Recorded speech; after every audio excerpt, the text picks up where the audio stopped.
आज के बजट में सबसे ज्यादा महत्वपूर्ण सर आपके हिसाब से क्या है?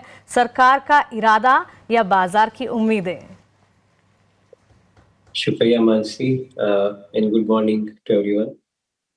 आपको वर्षगांठ की खूब शुभकामनाएं भी। आप अच्छा वर्षगांठ एंजॉय कर रहे हो बजट के साथ। सो उम्मीद अच्छी रखते हैं कि बजट भी अच्छा हो आपकी सालगिरह के साथ में। Well I think the overall focus of the government बहुत क्लियर है। एक तरफ आपको जो इंटरनेशनल सिचुएशन है उसके साथ में आपको डिफेंस की तरफ आपका बजट बढ़ाना है।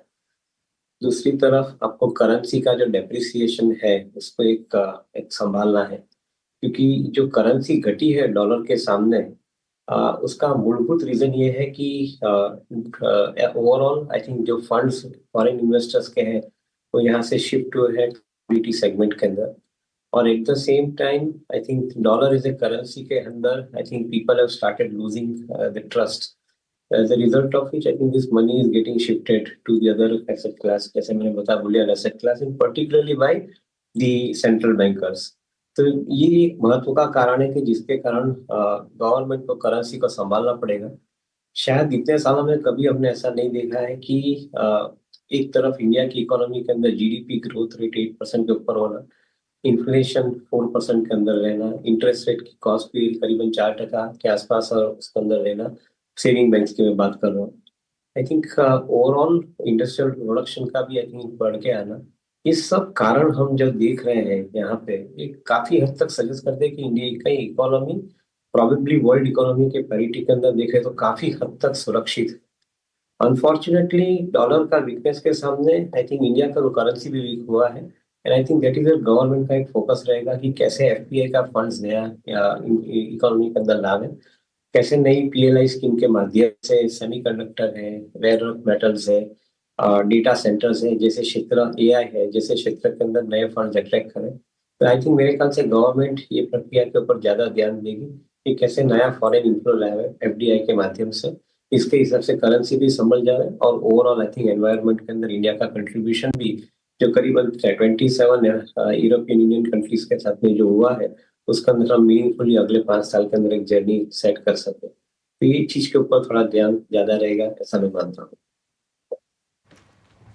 एब्सोल्युटली देवेंद्र सर, काफ़ी इंसाइटफुल और आपके इन टेक्स का इंतज़ार रहता है हमें। एक और सवाल आपसे पूछना था सर, इस बार सरकार के सामने सबसे बड़ी मजबूरी या यूं कहें कि चैलेंज क्या होगा? खर्च बढ़ाना या घाटा कंट्रोल करना? और साथ साथ आम आदमी को इस बजट से किस तरह की उम्मीदें रखनी चाहिए? सरकार से क्या ज़्यादा बोल्ड बजट की एक्सपेक्टेशन रखी जाए या सरकार से एक संयम की उम्मीद रखनी चाहिए? मेरे ख्याल से आम आदमी को ध्यान में रख के आई थिंक गवर्नमेंट बजट के बाद भी काफी मेजर्स ले रही है, and I think that is very important. क्योंकि जैसे हम देखें तो सितंबर मंथ के अंदर जो जीएसटी के अंदर एक कम किया गया जीएसटी का रेट, तो ऐसा समझता हूँ कि आई थिंक उसका बेनिफिट डायरेक्टली आम आदमी को मिला है। इंटरेस्ट रेट के दाम कम होने से या इंटरेस्ट की कॉस्ट कम होने से आई थिंक आम आदमी को उसका एक नेचुरली कंजम्पशन के साथ में भी एक बेनिफिट जो मिलना चाहिए मिला है। हाउसिंग क्षेत्र के अंदर भी I think funds comparatively cheaper cost के अंदर अवेलेबल है, तो उसको आम आदमी का बेनिफिट मिला है। मैं ऐसा समझता हूँ कि गवर्नमेंट जो हिसाब से फंड स्पेंड कर रही है, करीबन 53-54 लाख करोड़ का जो बजट है उसके अंदर जो एक्सपेंडिचर है उसके अंदर अल्टीमेट बेनिफिशियरी इज आम आदमी। तो मैं नहीं मानता हूँ कि आम आदमी के लिए कोई ज्यादातर आप दूसरा कोई बदलाव लाओ। हाँ, अनेक स्कीम जो गवर्नमेंट ने रखी है स्टेट गवर्नमेंट के माध्यम से भी और सेंट्रल गवर्नमेंट के लेवल से भी, कि जहाँ पे आम आदमी को काफी हद तक आई थिंक फंड्स उनके हाथों में दिए जा रहे हैं, जैसे आयुष्मान भारत जैसे स्कीम है, एग्रीकल्चरल इंश्योरेंस जैसी स्कीम है, इंडिविजुअल इंश्योरेंस जैसी स्कीम है। तो ये सब स्कीम्स के अंदर गवर्नमेंट ने काफी हद तक एलोकेशन बढ़ाया है सालों साल। मैं समझता हूँ कि आई थिंक ये प्रक्रिया चालू रहेगी। I feel that I think this time around one of the major important thing which we could possibly expect कि जो अर्बनाइजेशन का जो एक थीम इवन इकोनॉमिक सर्वे के अंदर भी बात की गई है उसकी, उसके ऊपर गवर्नमेंट ज्यादा ध्यान देगी। जैसे इंफ्रास्ट्रक्चर के अंदर फंड्स एलोकेट करती है, वही हिसाब से समझते हैं कि आई थिंक सिटीज को अर्बनाइज करने के लिए भी गवर्नमेंट फंड रखेगी, क्योंकि करीबन 60% of the GDP contribution comes out of the cities, and that is where probably आप सिटीज को एफिशिएंट बनाते हो, मोर प्रोडक्टिव बनाते हो, तो शायद आई थिंक जीडीपी का ग्रोथ इजीली बन जाता है। हम समझते हैं कि I think with the process of urbanisation, with the decentralisation of I think powers in the municipalities, मैं ऐसा समझता हूँ कि I think government would possibly indicate a larger growth coming in अगले सालों के अंदर।